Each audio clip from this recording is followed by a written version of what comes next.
Assalamualaikum warahmatullahi wabarakatuh. Berjumpa lagi bersama saya Siti Fatimah Agustini di channel Kids Learning Indonesia.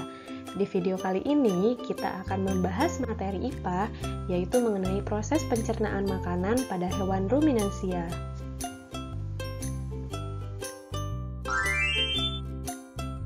Seperti biasa, sebelum kita masuk ke pembahasan, saya akan menyampaikan tujuan pembelajaran kita hari ini. Yang pertama, teman-teman mampu mendeskripsikan struktur alat-alat pencernaan hewan ruminansia. Yang kedua, teman-teman mampu memahami fungsi alat-alat pencernaan hewan ruminansia. Dan yang ketiga, teman-teman mampu memahami proses pencernaan makanan pada hewan ruminansia. Bagi teman-teman yang baru bergabung di channel YouTube kami, silakan klik tombol subscribe dan jangan lupa aktifkan tombol loncengnya agar teman-teman dapat memperoleh informasi terupdate dari channel YouTube kami. Terima kasih. Oke teman-teman, sekarang kita masuk ke pembahasan yang pertama, hewan ruminansia. Ada yang tahu tidak, hewan ruminansia itu jenis hewan apa sih? Iya betul, hewan ruminansia adalah kelompok hewan mamalia yang biasa memamah atau memakan 2 kali dan dikenal dengan hewan memamah biak. Hewan ruminansia adalah sekumpulan hewan pemakan tumbuhan yang mencerna makanannya dalam 2 langkah. Yang pertama dengan menelan bahan mentah, kemudian yang kedua mengeluarkan makanan yang sudah setengah dicerna dari perutnya dan mengunyahnya lagi. Berikut adalah beberapa contoh dari hewan ruminansia. Ada sapi, ada kerbau, rusa, domba, kambing, dan kijang.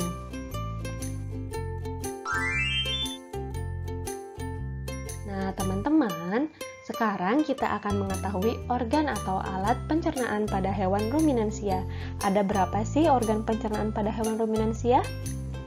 Iya betul, bisa teman-teman lihat di gambar. Berikut adalah struktur atau susunan dari organ pencernaan pada hewan ruminansia. Yang pertama ada mulut, yang kedua ada esofagus atau kerongkongan, yang ketiga ada lambung. Nah teman-teman perlu diketahui, lambung ini terdiri dari beberapa bagian. Ada rumen, ada retikulum, omasum, abomasum, dan organ yang keempat ada usus halus, serta organ yang kelima ada anus. Nah teman-teman, tadi teman-teman sudah mengetahui apa saja organ atau alat pencernaan pada hewan ruminansia. Selanjutnya akan saya jelaskan fungsi dari organ-organ tersebut.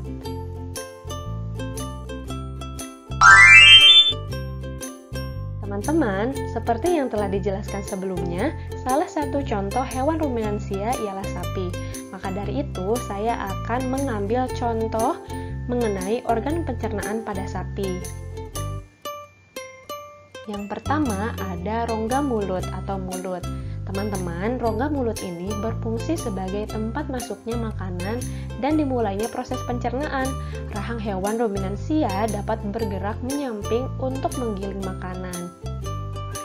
Perlu teman-teman ketahui juga, di dalam rongga mulut atau mulut sapi ini terdapat organ-organ pencernaan seperti berikut.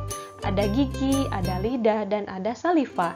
Gigi ini tersusun dari gigi seri yang berguna untuk memotong makanan dan gigi geraham untuk mengunyah makanan. Kemudian organ yang kedua ada lidah. Lidah sapi ini berguna untuk merenggut rumput atau makanan dan mendorong makanan yang sudah dikunyah menuju lambung. Kemudian yang ketiga ada saliva. Saliva ini merupakan cairan atau enzim khusus yang dihasilkan oleh kelenjar khusus pada sapi yang kemudian disalurkan ke dalam rongga mulut. Teman-teman, saliva ini berperan dalam proses pencernaan kimiawi.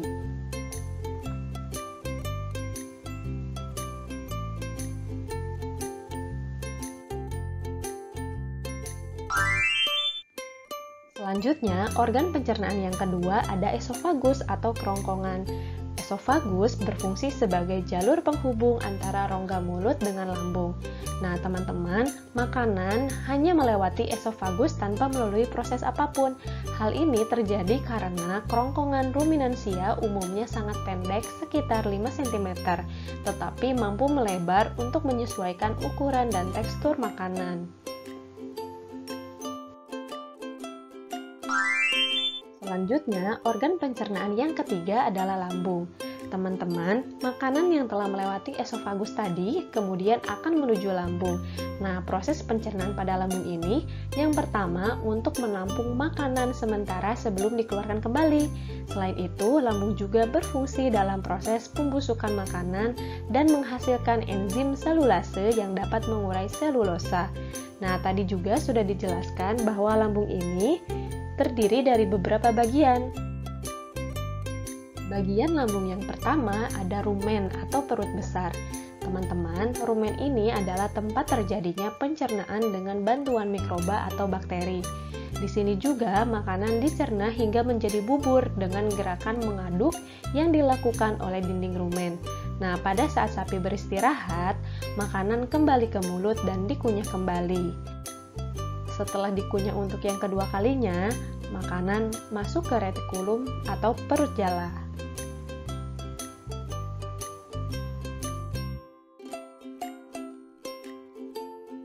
Bagian lambung yang kedua yaitu retikulum atau perut jala. Nah, teman-teman, di dalam retikulum ini, makanan kembali mengalami proses fermentasi dengan bantuan bakteri anaerob dan protozoa. Nah, di dalam bagian perut ini juga terjadi proses absorpsi dan penyaringan benda-benda asing yang masuk bersama makanan sehingga tidak masuk ke omasum.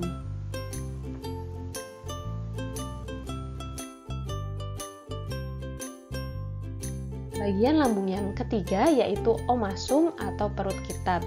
Teman-teman, di dalam omasum ini makanan dicerna dengan bantuan enzim pencernaan.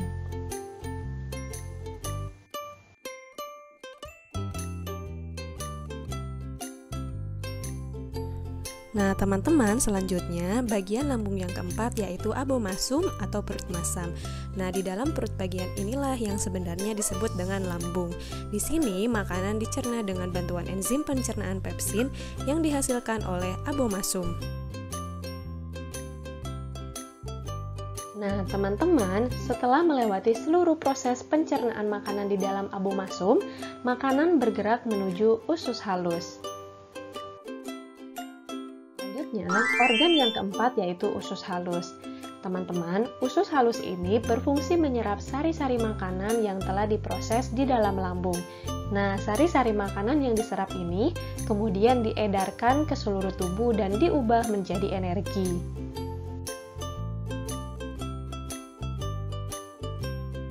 Tahukah teman-teman, panjang usus halus seekor sapi dewasa dapat mencapai 40 meter loh. Di dalam usus halus ini terjadi proses absorpsi dan fermentasi.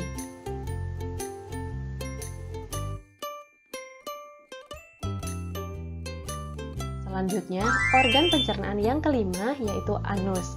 Nah, teman-teman, setelah sari-sari makanan diserap oleh usus halus tadi, sisa proses penyerapan akan dibawa menuju anus. Nah, sisa ampas makanan tersebut akan dikeluarkan melalui anus.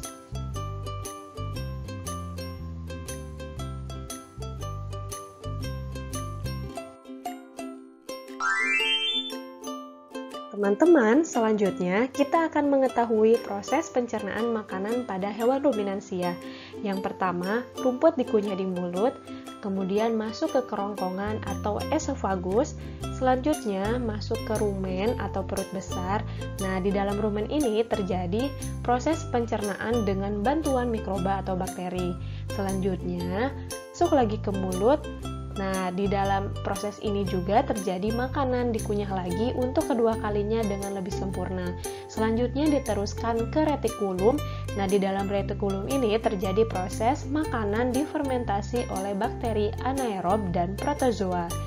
Selanjutnya masuk omasum dan terakhir masuk ke abomasum. Nah, di abomasum ini terjadi proses pencernaan dengan bantuan enzim pepsin. Jadi, kesimpulan dari pembelajaran kita kali ini yaitu struktur alat atau organ pencernaan pada hewan ruminansia, yaitu mulut, esofagus, lambung, usus halus, dan anus.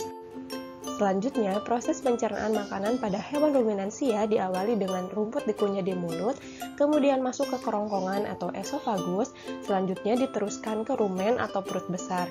Nah, di dalam rumen ini terjadi proses pencernaan dengan bantuan mikroba atau bakteri. Selanjutnya diteruskan lagi ke mulut. Nah, proses yang terjadi di mulut ini yaitu makanan dikunyah lagi untuk kedua kalinya dengan lebih sempurna. Selanjutnya, dilanjutkan masuk ke retikulum. Nah, proses yang terjadi di retikulum ini yaitu makanan difermentasi oleh bakteri anaerob dan protozoa. Selanjutnya, makanan masuk ke omasum dan yang terakhir masuk ke abomasum. Nah, teman-teman, proses yang terjadi di abomasum ini yaitu pencernaan dengan bantuan enzim pepsin. Selanjutnya, makanan yang sudah dicerna tadi masuk ke usus halus dan terakhir dikeluarkan melalui anus.